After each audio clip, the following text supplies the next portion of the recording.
Hello friends, welcome to my channel. So ఈరోజు మనం బంగాళదుంప అలసందల కర్రీ ఎలా ప్రిపేర్ చేయాలో చూపించబోతున్నాను. సో ముందుగా అయితే స్టవ్ ఆన్ చేసుకొని కడాయి పెట్టుకొని అందులో ఆయిల్ వేసేసుకోవాలి. ఆయిల్ కొంచెం వేడైన తర్వాత అందులో ఆవాలు వేసేసుకొని చిటపటలాడిన తర్వాత ఒక మీడియం సైజ్ ఆనియన్ని పీసెస్గా కట్ చేసుకొని యాడ్ చేసుకోవాలి. తర్వాత ఇందులో 2 రెమ్మలు కరివేపాకు కూడా యాడ్ చేసుకోవాలి. ఆనియన్స్ కలర్ చేంజ్ అయ్యేంత వరకు ఫ్రై చేసుకొని ఇందులో అల్లం వెల్లుల్లి పేస్ట్ యాడ్ చేసుకొని పచ్చి వాసన పోయేంత వరకు బాగా ఫ్రై చేసుకోవాలి. అలసందలు బంగాళదుంప కర్రీ చాలా టేస్టీగా ఉంటుంది ఫ్రెండ్స్. ఒకసారి తప్పకుండా ట్రై చేయండి మీరు కూడా. సో చూస్తున్నారు కదా, అల్లం వెల్లుల్లి పేస్ట్ పచ్చి వాసన పోయేంత వరకు కుక్ చేసుకొని ఇందులో అలసందలు తర్వాత బంగాళదుంపల్ని పీసెస్గా కట్ చేసుకొని యాడ్ చేసుకోవాలి.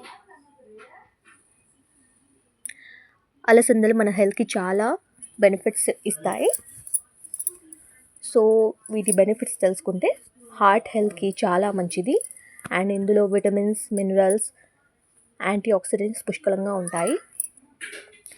చూస్తున్నారు కదా, బంగాళదుంప యాడ్ చేసుకున్న తర్వాత పైనుంచి పసుపు, ఉప్పు, కారం, కొంచెం ధనియాల పౌడర్ కూడా కర్రీకి తగ్గట్టుగా యాడ్ చేసేసుకొని వీటిని బాగా మిక్స్ చేసేసుకోవాలి.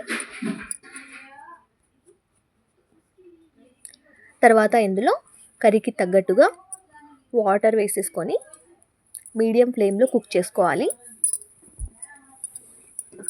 నాన్ వెజ్ తినని వాళ్ళకు రీప్లేస్మెంట్గా ఈ అలసందల్ని డైట్లో యాడ్ చేసుకోండి. ప్రోటీన్ కంటెంట్ పుష్కలంగా ఉంటుంది. మీడియం ఫ్లేమ్లో మధ్య మధ్యలో మిక్స్ చేసుకుంటూ కుక్ చేసుకోవాలి. తర్వాత ఇందులో 2 మీడియం సైజ్ టొమాటోస్ని పీసెస్గా కట్ చేసుకొని యాడ్ చేసుకోవాలి.